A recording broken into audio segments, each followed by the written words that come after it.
Dans la vie, certaines personnes se dépassent pendant que d'autres se font dépasser. Bienvenue sur Obsession Progression, le podcast des compétiteurs qui sont obsessifs de l'amélioration. Je m'appelle Nathan Delacoste, je suis préparateur mental spécialisé dans les sports extrêmes. J'accompagne surtout des athlètes internationaux comme les skieurs et snowboarders en équipe de France. Dans ce podcast, je partage les coulisses des séances et des prises de conscience avec l'intention d'emmener votre mental au plus haut niveau en entraînant l'humain derrière la machine. Pour cette quête de performance, je vous parle à la fois mindset, cohésion de groupe, discours d'avant-match, résilience et gestion des émotions. Prenez une bonne dose d'inspiration à chaque épisode, ils sont rendus possibles par Ready to Rock.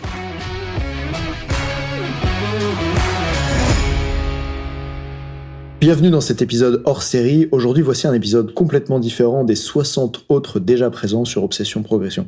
J'ai été interviewé comme expert dans le cadre d'une étude scientifique menée par le Centre Léon Bérard à Lyon, un hôpital de référence au niveau français dans la lutte contre le cancer. L'étude à laquelle j'ai participé consistait à mesurer les effets de contenu d'information comme des vidéos, des audios, auprès d'un public estimé à risque de développer un cancer, pour étudier ainsi l'influence de ces contenus enregistrés sur l'adoption de comportements de santé.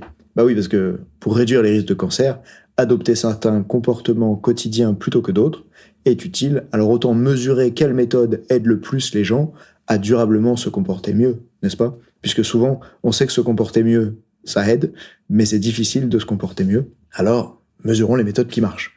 Eh bien, c'est cet enregistrement-là, celui qui a contribué à l'étude que je m'apprête à te faire écouter, c'est celui que les patients ont écouté pour être aidés. Et maintenant, laisse-moi te dire une chose. Au début, quand on m'a demandé de faire ça, j'étais pas chaud du tout. Normal, le cancer, franchement, je n'y connais rien ou presque, et je considère que le rôle d'un bon coach mental, c'est aussi de savoir dire où sont tes limites. Il y a une partie déontologique dedans. Mais quand Magali Dubois m'a dit que les patients s'expriment souvent en difficulté pour avoir de la motivation, pour avoir le temps de faire ce qui est bon pour eux, et le bon entourage, alors là, je me suis dit que c'était mon créneau. Qui de mieux que quelqu'un qui fréquente les sportifs de haut niveau pour expliquer comment faire chaque jour ce qu'il y a à faire, sans que ça paraisse une corvée, mais en y prenant du plaisir, et même en apprenant à gérer les moments difficiles, parce que oui, il y en a, et même des moments dans lesquels il n'y a pas de plaisir. D'ailleurs, vous n'imaginez pas le nombre de médaillés internationaux qui me disent qu'ils ont perdu la motivation, et on bosse ensemble pour que ça redécolle. Bref, j'étais entouré dans le cadre de cette étude par d'autres experts. Pour l'anecdote, je suis passé au micro juste après Aymeric Guillot. C'est le leader français et européen sur la recherche scientifique à propos de la visualisation et spécialiste de la préparation mentale, avec qui j'ai d'ailleurs travaillé depuis, notamment pour retour de blessure. D'habitude, Obsession Progression, c'est centré sur le sport de haut niveau, les compétiteurs, les entraîneurs, mais je sais que vous êtes nombreux à m'écouter aussi pour d'autres domaines de vie. Je vous invite donc à découvrir cet épisode dans lequel je vais vous parler des défis que représente l'adoption de comportements de santé et comment dépasser la complexité qui empêche les changements. Ce sera utile à tous, aussi bien aux compétiteurs qu'aux non-compétiteurs. Normal, tous les êtres humains ont besoin d'une bonne santé, n'est-ce pas ? Je vais vous parler de la manière dont l'environnement social et la psychologie individuelle jouent un rôle crucial dans la facilitation de changements de comportement. On verra aussi comment créer un environnement favorable à atteindre vos objectifs et d'autres concepts clés comme la différence entre inspiration et comparaison ou encore l'impact de vos croyances sur vos comportements. J'ai hâte que vous l'entendiez au micro de Magali. C'est parti. Ah, et juste un petit disclaimer avant de partir. J'ai enregistré tout ça en 2022, donc pas mal de choses ont changé pour moi depuis. Tu verras dans la présentation. Bonne écoute. Je crois que l'on est tous capables d'adopter un mode de vie plus sain tout en se faisant plaisir. Cette capacité dépend de notre état d'esprit avant tout, c'est pourquoi dans cette série je pars à la rencontre de personnes très différentes, des sportifs de haut niveau, des coachs, des conférenciers, des experts, mais aussi des personnes comme vous et moi qui font face aux mêmes nécessités pour leur santé et leur bien-être. Je suis Magali Dubois, enseignante en activité physique adaptée et préparateur mental, et je vous souhaite à toutes et tous la bienvenue dans la série de podcasts Sentez-vous bien pour prendre soin de vous et de votre santé. Depuis la nuit des temps, l'homme a besoin des autres pour se construire et avancer. C'est le cas notamment lorsque nous apprenons à marcher ou à parler. Des expériences nous allient, des passions nous rapprochent, des valeurs nous unissent. Nous sommes des animaux sociaux dont les besoins d'appartenance, d'autonomie ou encore de reconnaissance influencent en permanence nos comportements. Dans ce podcast, vous allez comprendre en quoi nos interactions sociales et notre environnement ont un impact majeur sur nos habitudes comportementales. Aussi, nous verrons que nous pouvons faciliter la mise en place de nouvelles habitudes de vie en s'entourant d'alliés, en devenant l'allié de quelqu'un et même de nous-mêmes. Pour aller plus loin sur le sujet, J'ai choisi d'inviter Nathan Delacoste, préparateur mental et conférencier. Bonjour Nathan. Bonjour Wakili. J'espère que tu vas bien. Je suis ravie d'être avec toi aujourd'hui.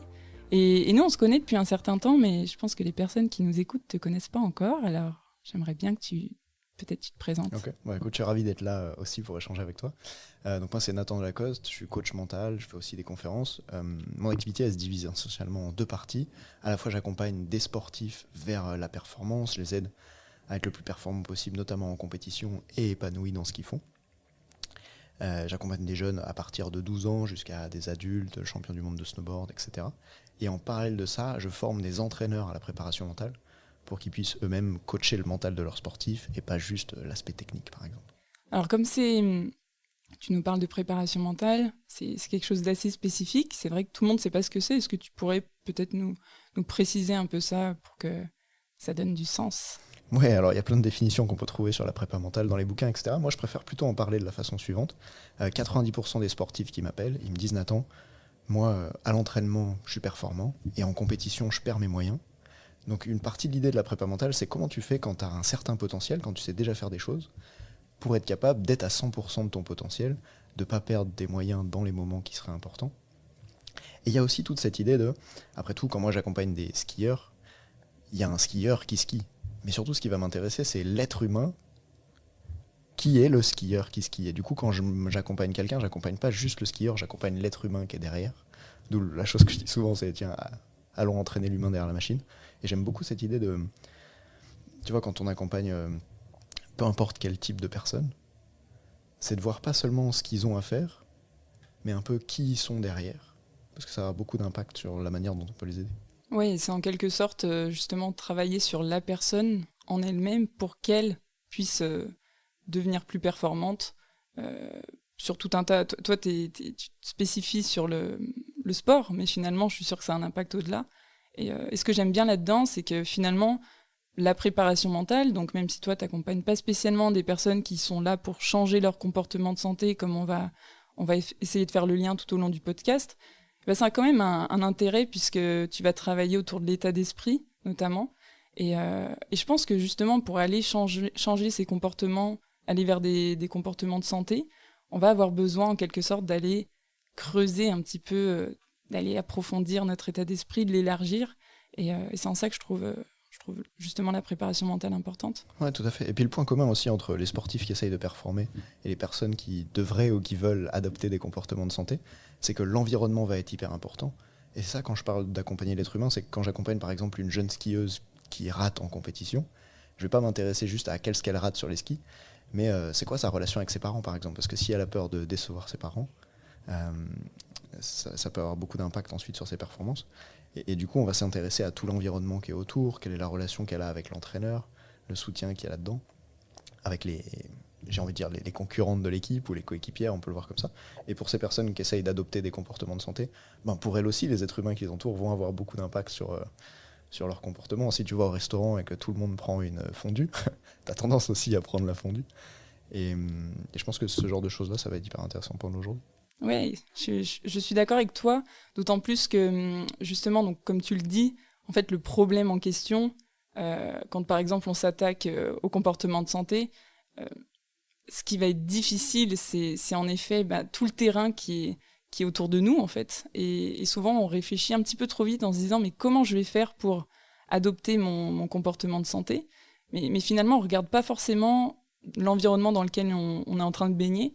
Et toi, justement, je me questionne un peu sur comment tu abordes ça avec les personnes que tu accompagnes, comment tu viens sur ce terrain-là, et qu'est-ce que tu fais pour qu'elles ouvrent un peu les yeux sur cet aspect-là ? Quand tu dis comment je vais faire pour adopter les bons comportements, il y a un peu cette façon de réfléchir qui est très liée à soi, en mode comment je vais faire pour, comme si tout dépendait de soi. Et on aime bien ça en 2022, cette vision des choses, en mode ça dépend de moi, je passe à l'action, je vais faire les efforts. Et finalement, ça connecte pas mal à la volonté, à une certaine forme de discipline. Mais je pense que ça, c'est surcoté. Et qu'on devrait réfléchir à l'environnement qui est autour de nous. Comment est-ce qu'il nous influence à faire les choses de façon plus ou moins difficile ? Par exemple, ma situation personnelle, quand j'ai vécu le premier confinement, de mon côté, j'étais chez moi dans un petit appartement avec un carrelage. D'un coup, j'avais plus du tout envie de m'entraîner, de prendre soin de moi, de de faire du sport, parce que cet environnement-là était très différent de celui de quand je vais à la salle de CrossFit, qu'il y a 12 personnes qui s'entraînent autour de moi en même temps, qu'on est accompagné par un coach qui nous guide, qu'on se dépasse en même temps sur la même séance. Et du coup, quand j'accompagne des athlètes, souvent ils n'ont pas des problèmes de motivation, si tu veux, donc on va peu bosser sur ce plan-là. Mais je pense à, par exemple, un coach sportif que j'avais accompagné, qui lui me disait, ben voilà Nathan, moi j'aimerais arrêter de fumer, parce que c'est quand même pas terrible d'être coach sportif et d'accompagner mes clients comme ça. Mais voilà, je me sens obligé des fois d'aller fumer. Et je lui ai posé la question, tiens, toi, tu te souviens, pour la première fois, pourquoi tu t'es mis à fumer? Et il a repensé à ce moment où il était au lycée, et ça lui permettait d'appartenir au groupe des gens qui sortent à la récré et qui vont fumer ensemble. Et on voit que quand il est à sa salle de sport et qu'il sort pour fumer, en fait, je lui dis, ça sert à quoi pour toi ce moment-là? Il dit, ah, c'est un moment où je peux aller socialiser avec les autres coachs qui, eux, fument aussi. Bon, il y a peut-être des interventions à faire chez les coachs. Et du coup, j'ai trouvé super intéressant cette chose de... En fait, il fumait pas vraiment pour ce que ça peut apporter le tabac en soi. Moi, je connais pas trop. Mais lui, il sortait surtout fumer pour pouvoir passer un moment social avec les autres. Et une question qu'on peut poser à ce moment-là, c'est tiens, est-ce qu'il y aurait un autre moyen de vivre cette chose qui est importante pour lui, c'est-à-dire les relations sociales, sans passer par le fait de fumer avec les autres?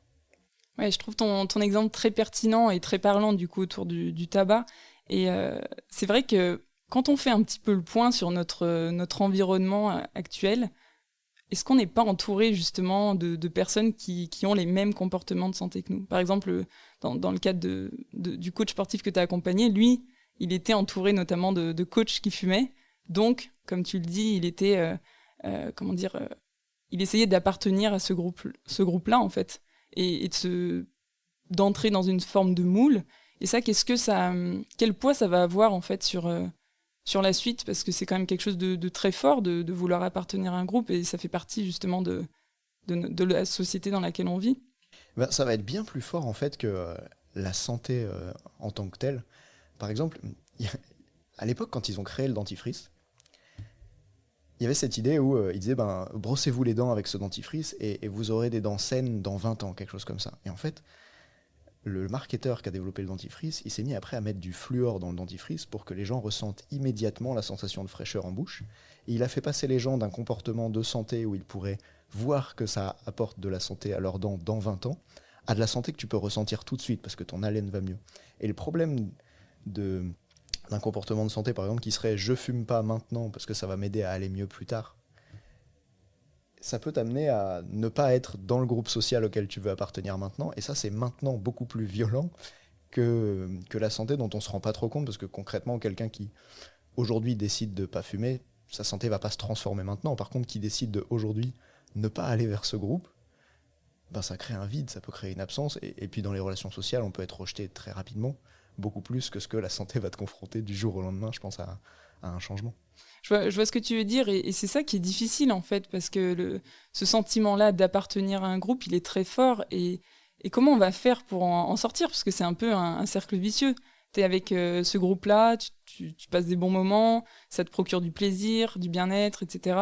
Et puis tu peux difficilement t'extraire de ce groupe-là, en fait, d'une certaine manière. Comment est-ce que qu'est-ce que tu as répondu finalement à ce coach sportif, si on revient un petit peu sur lui? Comment vous y êtes pris, puisque lui, il était dans cet environnement-là? Ah, je comprends ta question. Il y a plusieurs choses, je pense, qu'on peut mettre en place.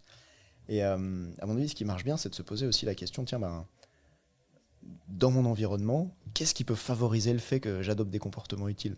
Il y a un podcasteur que je connais qui dit on est la moyenne des 5 personnes qu'on fréquente, et ça, c'est assez connu, cette idée-là. Et du coup, si on a certains comportements qu'on souhaite adopter, eh ben on peut rechercher quels sont les types de personnes qui aimeraient avoir ces comportements-là. Et peut-être que dans ton entourage, tu as des gens, par exemple, qui sont très sportifs et d'autres qui le sont moins. Eh bien, ça peut être de faire le choix de renforcer plus de relations avec ces personnes-là. Et par exemple, de le faire avec une personne avec qui tu vas pouvoir fixer cette espèce de co-responsabilité, comme un partenaire de projet. Imaginons, si tu fais l'ascension d'une montagne, si tu y vas à deux, il y a ce truc où, quand toi t'es dans le dur, c'est possible que la personne qui est à côté, elle te soutienne. Et l'autre fois, ça m'est arrivé pas plus tard que la semaine dernière, où je conduisais au volant, il fallait faire 9 heures de route pour traverser de la Bretagne jusqu'à Grenoble. Et franchement, je me serais juste arrêté si j'étais tout seul. Mais le fait d'avoir quelqu'un qui est capable de prendre le relais et de dire on y va, ou de juste, tu vois, participer à la conversation, etc. Ça t'aide à avoir ce truc où à deux, on va plus loin. Dans un exemple aussi petit que celui-là, je veux dire. Et l'autre chose que tu peux faire aussi, c'est comment tu t'organises l'environnement. Tout à l'heure, en off, on parlait de cette histoire de tablette de chocolat, là. Je pense qu'on a tous remarqué chez nous que les fois où il n'y a pas de chocolat dans le placard, ni de glace au congélateur, c'est quand même beaucoup plus facile de ne pas en manger que quand il y en a. Notamment parce que l'effort que ça demande de dire non, l'effort que ça demande de refuser le chocolat ou la glace, est beaucoup plus difficile quand elle est juste devant toi et facilement accessible, que quand si tu veux manger du chocolat ou la glace, il faut sortir de chez toi, marcher 1 kilomètre, admettons que le magasin le plus proche soit 1 kilomètre, pour aller le chercher, etc. Et du coup, c'est vraiment comment tu organises ton environnement pour faire en sorte qu'il y ait besoin de moins de volonté et que ce soit beaucoup plus facile d'adopter les bons comportements. Et toi et moi, ce pourquoi on est là, je pense, pour en parler aujourd'hui, c'est le faire non seulement avec les objets autour de soi, les objets en tant que nourriture, par exemple, mais surtout le faire avec les personnes. Et une chose que peuvent faire peut-être ceux qui nous écoutent, c'est de se demander, tiens, bah, par rapport à l'objectif que j'ai envie d'atteindre, admettons que c'est de faire de l'activité physique tous les jours, qui peut m'aider à accomplir ça, voire même qui serait intéressé par ce projet de s'engager tous les deux à le faire. Tu interviens sur différents terrains et j'aime beaucoup, en fait, c'est d'une part comment faciliter en fait mon environnement pour passer à l'action. Et là, tu mets vraiment en concurrence, on va dire, la volonté, la discipline par rapport à l'environnement qui sera plus facilitant, plus aidant.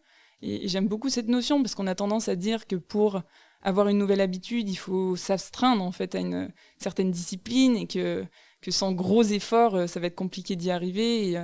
Et j'aime beaucoup l'exemple du chocolat qui me parle, bien entendu, où là vraiment, c'est sûr que si le chocolat est dans le placard, ça va être d'une violence extrême parfois de ne pas y aller, de ne pas piocher dedans, alors que s'il est tout simplement pas dans le placard, complètement, c'est beaucoup plus facile. T'as raison. Et d'ailleurs, le problème de ça, c'est en termes de culpabilité, tu sais, quand on attend de soi d'avoir le bon comportement et qu'on fait reposer ça que sur la volonté, en mode il y a le chocolat dans le placard, allez je résiste, je vais pas en manger parce que je sais que c'est mieux pour moi de pas en manger. Évidemment tu vas craquer parce que par exemple tes émotions font que tu te sens pas bien, si tu manges du chocolat tu vas mieux, en plus c'est des choses qui sont démontrées, etc. Il y a même l'impact du sucre sur la dopamine c'est l'hormone du plaisir qui fait que tu te sens mieux. Donc il y a plein de choses à l'intérieur de toi qui peuvent te pousser à adopter ces, on va dire, mauvais comportements de santé. Et tu peux te retrouver comme ça à culpabiliser. Et autant chez des athlètes de très très haut niveau, je pense que pour performer au plus haut niveau, chez ceux que je rencontre, chez les champions olympiques que j'interviewe, les champions du monde, etc., tu retrouves chez eux une capacité à la fois à avoir un environnement qui favorise vraiment la performance, mais aussi une volonté, une discipline incroyable. Et c'est probablement ça qui fait qu'ils sont au plus haut niveau international. Mais franchement, pour adopter des comportements de santé, il n'y a pas besoin d'avoir la volonté et la discipline d'un champion olympique. Tu peux juste décider d'être un peu comme moi, d'être un peu feignant. Feignant au sens où, plutôt que de t'en vouloir quand t'as pas la discipline pour faire les choses, tu pourrais juste te dire, tiens, comment je peux organiser mon environnement pour que ce soit plus facile pour moi d'adopter les bons comportements. Et par exemple, j'ai commencé à faire de la musculation, j'avais 16 ans, et pendant des années j'en ai fait. Et il y a un moment donné où j'avais plus du tout la motivation d'aller à la salle pour soulever des poids, avoir un corps en meilleure santé, etc.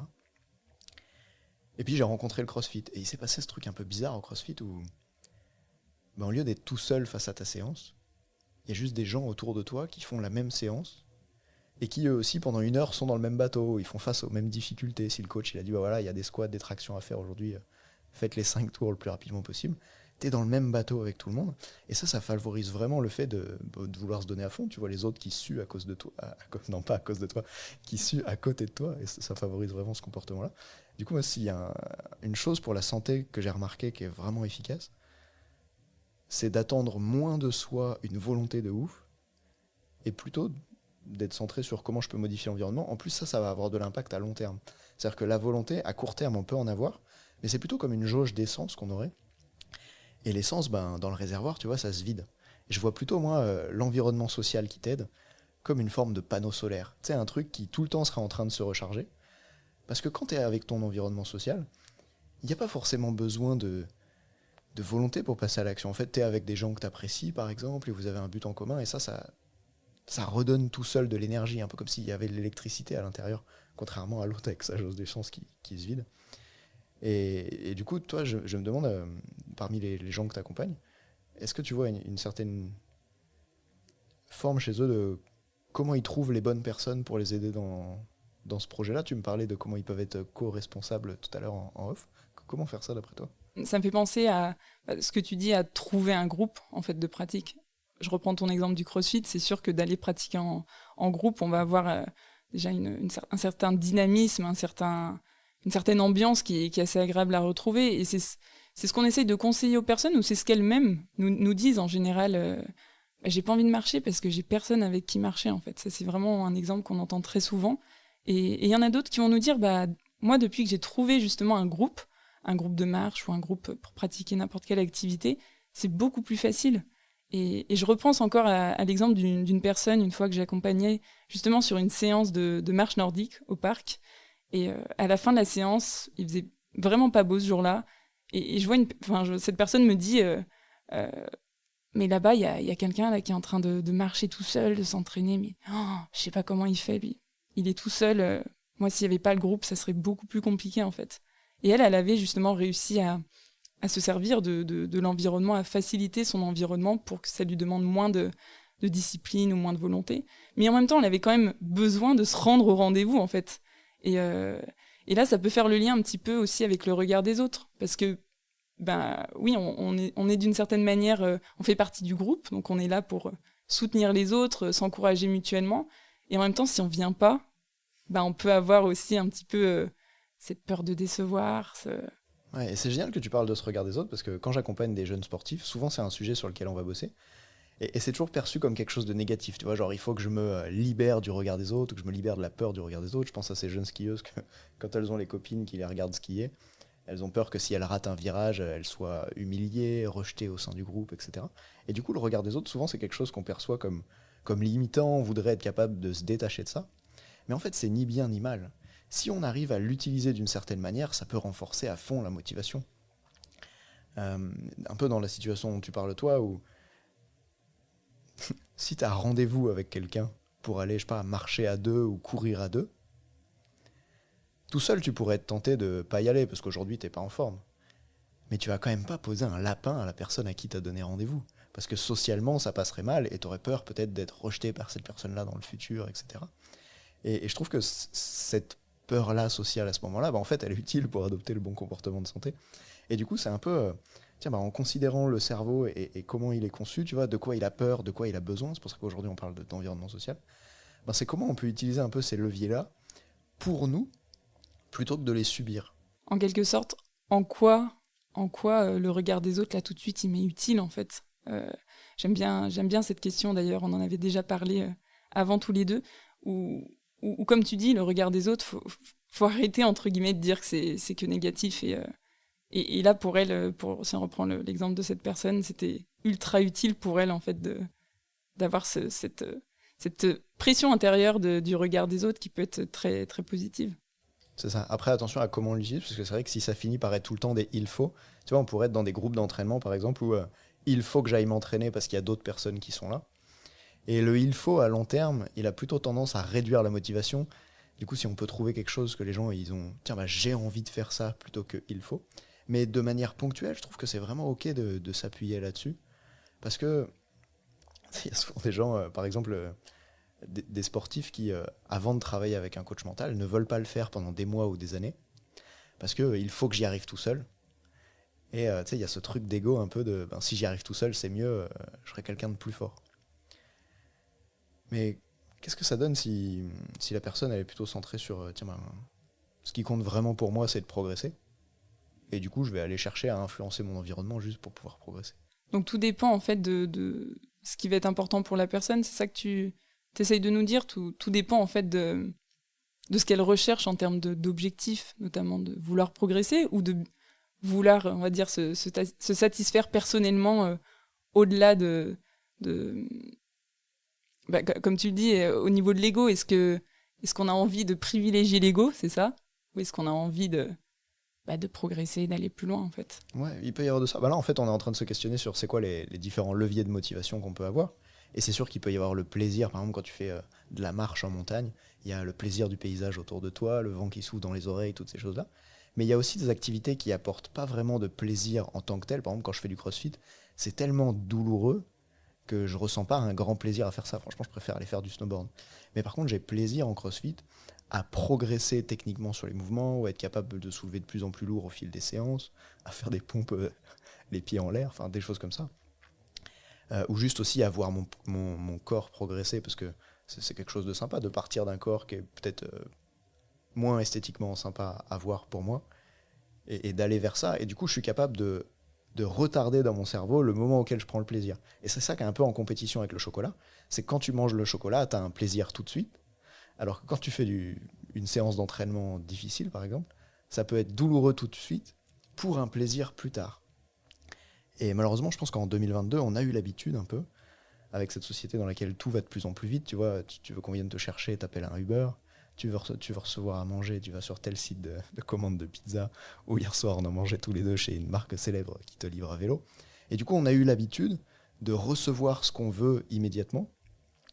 Et au niveau j'entendais un neuroscientifique américain qui parlait de ça récemment, dans lequel normalement la dopamine, c'est l'hormone qui arrive pendant le chemin que tu parcours pour arriver à l'objectif. La dopamine, c'est l'hormone du plaisir et de la motivation. Et sauf que maintenant, c'est tellement facile d'arriver à l'objectif final, comme d'avoir à manger qui est près devant soi, de se déplacer du point A au point B, de parler à quelqu'un tout de suite parce qu'on a la communication, on n'a plus besoin de traverser le pays pour s'adresser à quelqu'un.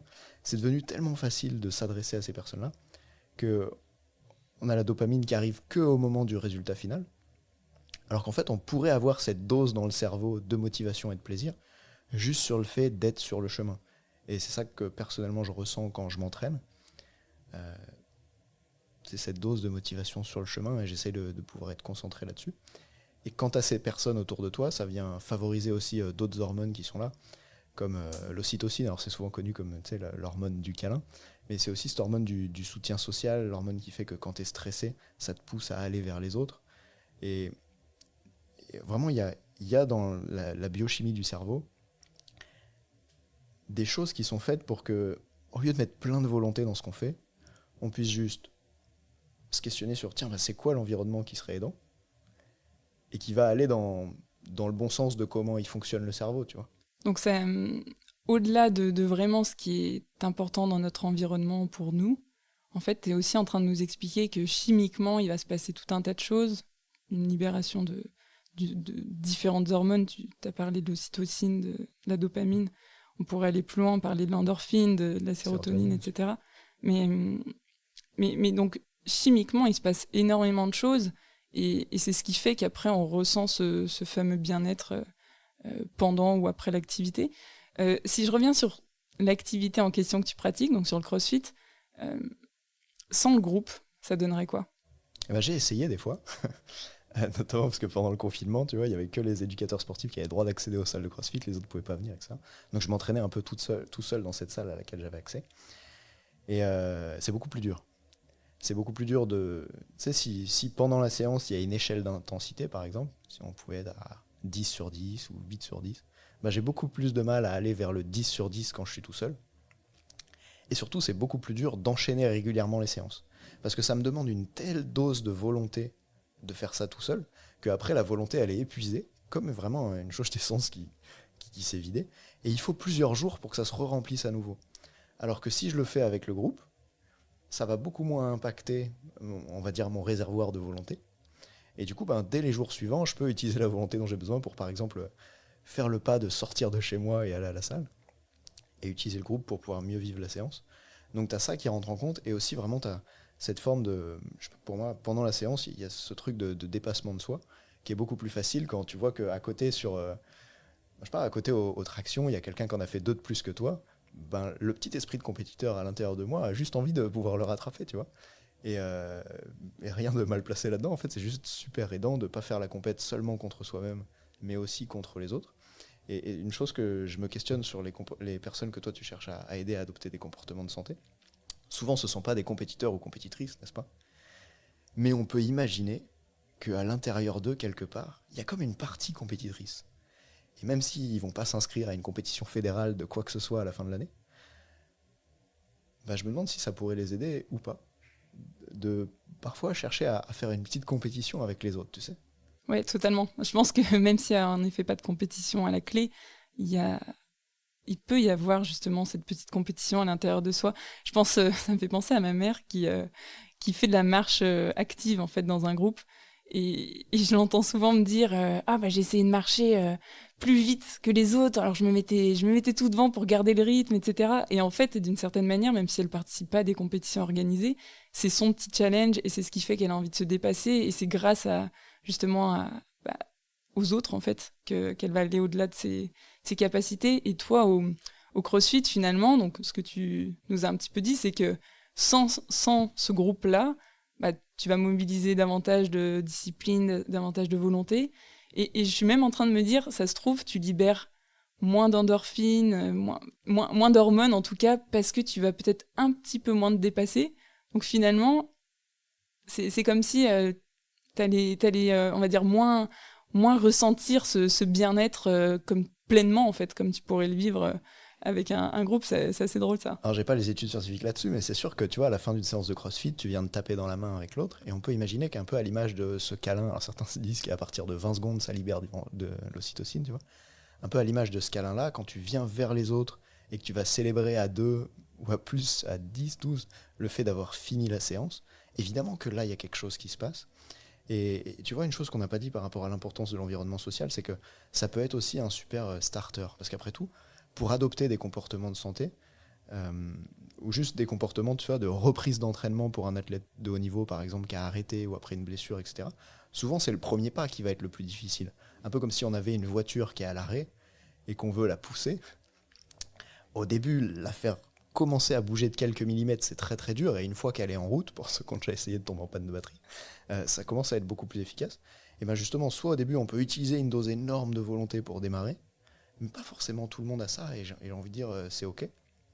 Ou pas forcément tout le monde a ça tout le temps, à tous les moments où il aurait besoin de déclencher le bon comportement. Et je pense que si les autres peuvent t'aider à démarrer, après, l'activité elle-même va renforcer chez toi l'envie d'y aller. Parce que tu finis par développer un certain attachement à l'activité, par y trouver un plaisir dedans que tu n'as pas forcément au début. Je te donne un exemple. Pendant le premier confinement, alors que j'ai toujours été en forme, je pense, physiquement toute ma vie, j'avais pris 7 kilos tu vois, sur la balance. Je pense qu'avec tous les kilos de muscles que j'avais perdus, j'étais même devenu bien plus lourd que ça. Et quand je retourne aux séances de CrossFit les premières fois, c'est vraiment désagréable. Parce que faire des burpees, tu sais, ce mouvement où on s'allonge par terre et on se remet debout, et c'est tout simple. Bah, quand tu as une dizaine de kilos en plus, c'est tellement plus dur. Les tractions, pareil, quand tu n'arrives plus à te soulever, il y a ce contraste avec ce que tu étais capable de faire avant qui, tu sais, dans la tête, le rend douloureux, quoi. C'est vraiment désagréable de plus savoir faire quelque chose qu'avant tu faisais avec facilité. Et du coup, à ce moment-là, d'avoir le groupe pour m'aider à y aller, c'est vraiment très aidant. Et plus tard, quand mon niveau il progresse, quand mon niveau de forme physique devient meilleur, bah je peux commencer à prendre du plaisir, en fait, à être bon. Mais avant d'être bon, peut-être que c'est là où la présence des autres va vraiment m'aider à démarrer.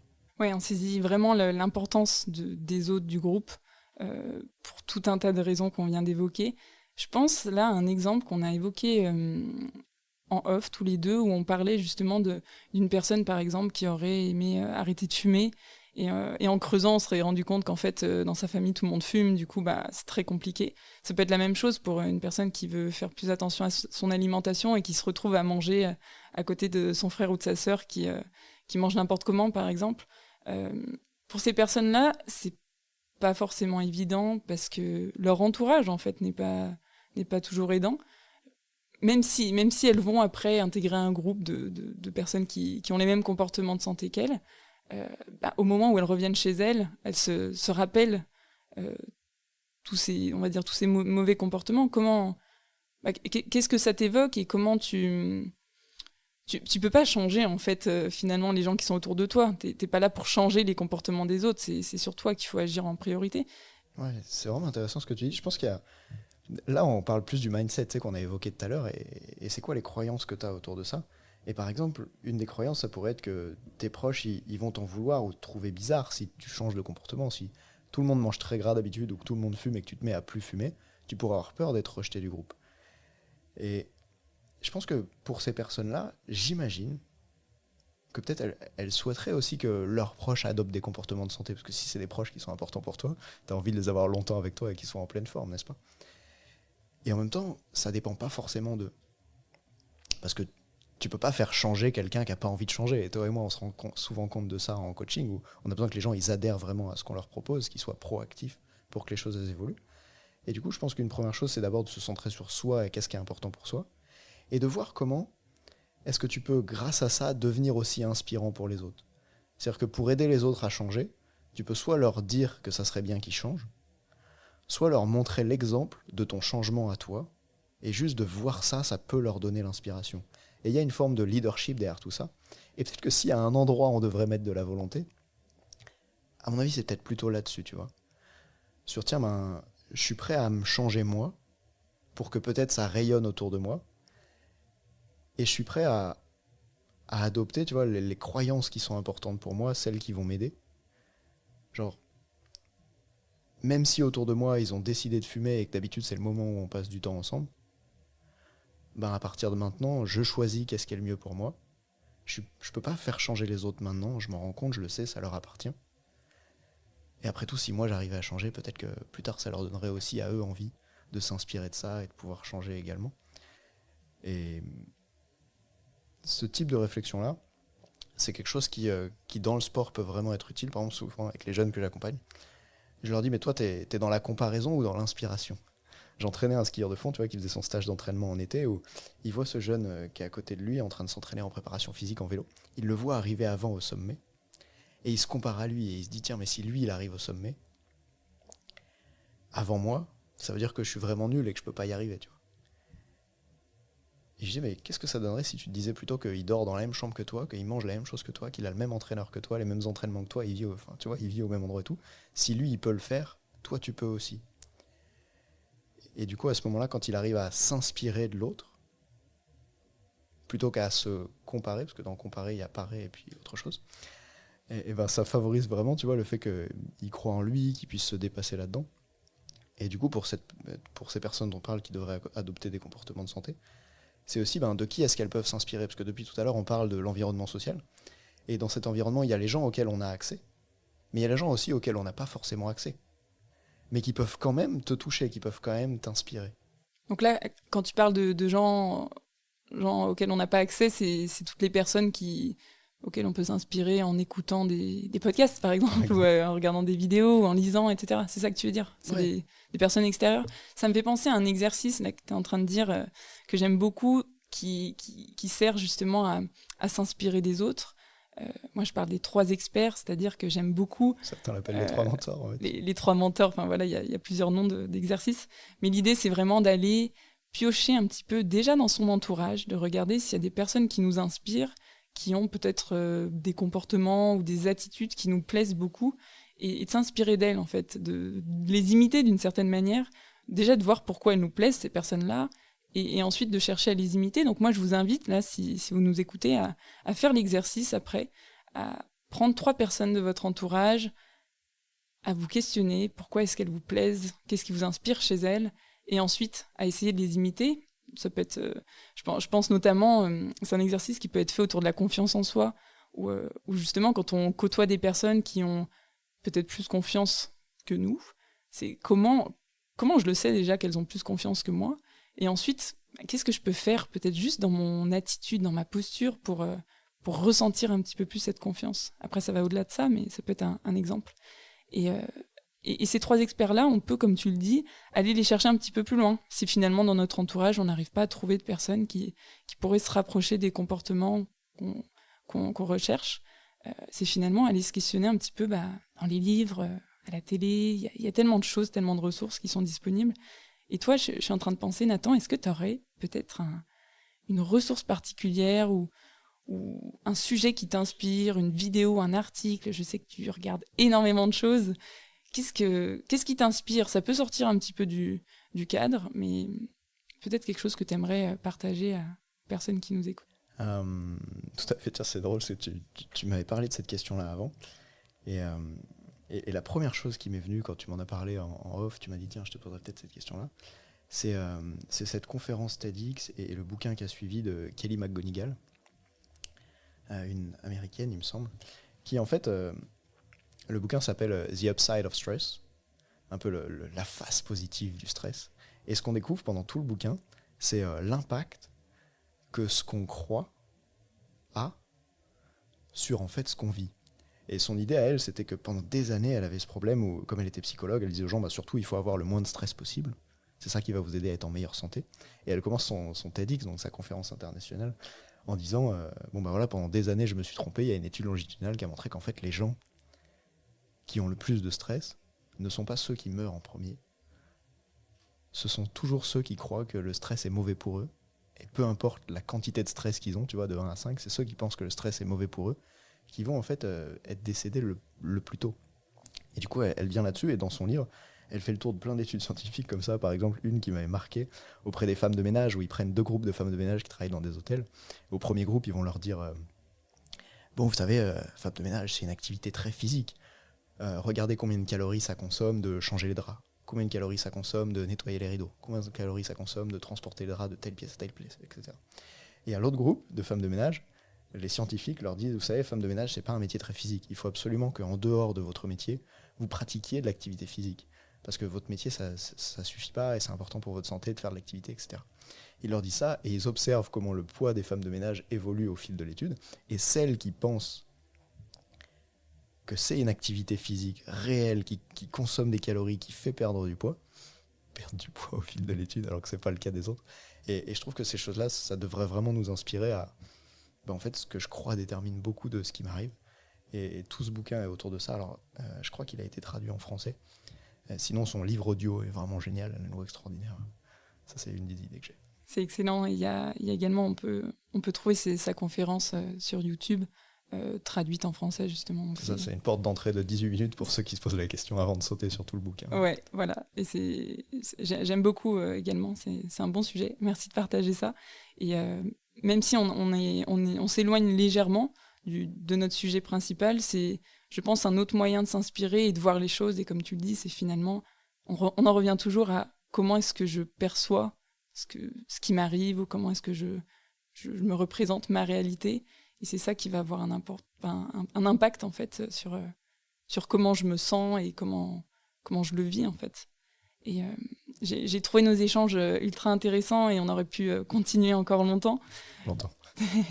C'est très intéressant de voir ce problème-là, de mettre en place des comportements de santé qui est vraiment un sujet d'actualité d'une part, et qui peut être préoccupant pour certaines personnes, mais également une difficulté, en fait, de bouleverser son mode de vie.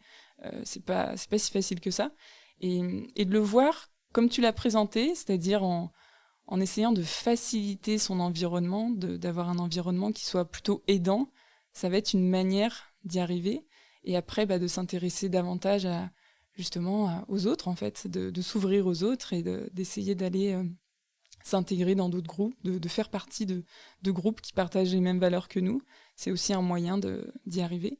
Je te remercie en tout cas beaucoup, Nathan, pour tous ces échanges. Et je ne sais pas si tu avais une dernière chose à nous partager, mais c'est le moment avant qu'on se quitte. Et sinon, je te remercie énormément. Merci à toi beaucoup, Magali, pour l'invitation. Et tu vois, la chose qui m'est venue, c'est une chose à laquelle j'avais pensé en réfléchissant aujourd'hui. Quand je donne mes conférences sur la confiance en soi, tu vois, je dis on n'est pas confiant, on le devient. Et j'ai pensé à la santé, et je me suis dit, pour la plupart des personnes, on n'est pas en mauvaise santé. On le devient. On adopte progressivement au cours de sa vie des comportements qui font que on va prendre du poids, on va intoxiquer ses poumons, je ne sais pas quel type de comportement ça pourrait être. Et je pense que l'avantage de ça, c'est de voir que ces comportements qui ont été construits dans le temps, ils pourraient aussi être construits autrement. Et l'être humain, c'est juste un animal social, tu vois, c'est juste quelqu'un qui a besoin d'être entouré par les autres. Et du coup, si au lieu de se forcer et de culpabiliser quand on n'y arrive pas, etc., on pouvait juste se demander, tiens, mais comment je peux rendre les choses plus faciles pour moi ? Je suis sûr que si on les rendait plus faciles, on pourrait les faire plus souvent. Et au final, c'est ça qui va faire qu'un comportement, c'est un comportement de santé, ou de non-santé, on va dire, c'est qu'il soit reproduit régulièrement. Et du coup, peut-être qu'au lieu de se dire, tiens, comment est-ce qu'aujourd'hui je peux trouver la force d'aller faire l'effort tout seul, d'aller marcher ou d'aller courir, ça peut être, tiens, comment aujourd'hui je peux trouver la force de trouver un partenaire pour faire ça, de trouver quelqu'un pour qu'ensuite ça soit beaucoup plus facile. Alors, est-ce que vous êtes prêt à contacter quelqu'un de votre entourage ? Ça peut être votre mission dans les jours à venir de trouver une personne qui pourrait partager justement cette transition, ce challenge. Merci Nathan d'avoir partagé cette dernière idée, et je te dis à très bientôt. Salut. À très bientôt, ciao.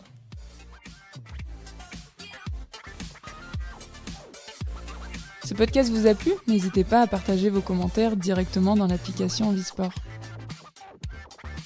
Ce podcast vous a été proposé par le Centre Léon Bérard. C'est à nouveau la voix off de Nathan. J'espère que vous avez adoré cet épisode un peu différent. D'ailleurs, pour ceux que ça concerne le plus ou qui ont adoré, vous aurez peut-être une chance de travailler avec Magali Dubois, celle qui m'a interviewé. En effet, après ce projet à l'hôpital Léon Bérard, elle a lancé son activité en tant que prof d'activité physique adaptée et préparateur mental. Elle mélange à merveille les deux disciplines pour accompagner les personnes sédentaires ou qui ont du mal à se mettre au sport. Elle a créé ainsi Movemental et partage plein d'idées intéressantes. Je vous invite à la découvrir, peut-être sur Instagram, peut-être en podcast, et travailler avec elle, sauf si vous êtes compétiteur ou entraîneur. Là, c'est évidemment avec moi que ça se passe. D'ailleurs, Magali, c'était une de mes 10 premières clientes en 2018. Elle a ensuite, quand elle est devenue préparatrice mentale, elle a été coach au sein de mon équipe, chez Ready to Rock. Alors, j'ai toute confiance en elle. Vous pouvez y aller presque les yeux fermés. Je dis presque les yeux fermés parce qu'elle va pouvoir faire du sport. Bref, à très vite pour le prochain épisode dans lequel je vous parlerai d'un patineur olympique. Salut.